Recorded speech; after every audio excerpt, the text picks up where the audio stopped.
We've worked the numbers for 2 years now, and we are on track to make that so. And the interesting thing this very day, before most incumbents would ever run, and certainly an incumbent who doesn't really have a challenge in the primary, Chuck Grassley today did a TV buy. So the heat is on.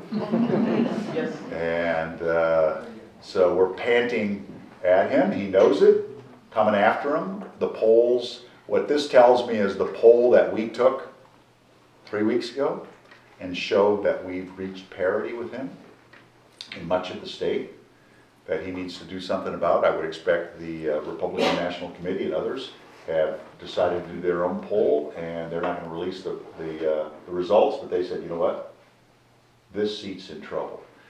What happens is Iowa becomes a tier 1 race come June.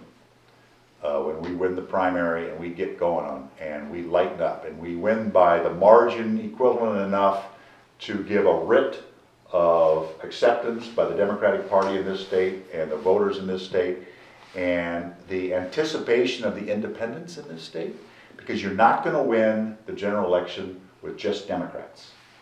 You need to get a solid proportion of the independents to win going away. And there's a large portion of the population label themselves as Republicans. I look to being their senator with all my heart and all soul, but they're not going to vote for me this time around. I just know that. So don't lose sleep over it, but work on those independents and make sure the Democrats turn out. We can do this. As Dave said, the issues are isotropic across the state. They're the same. Everybody has this. We want the next generation to live well.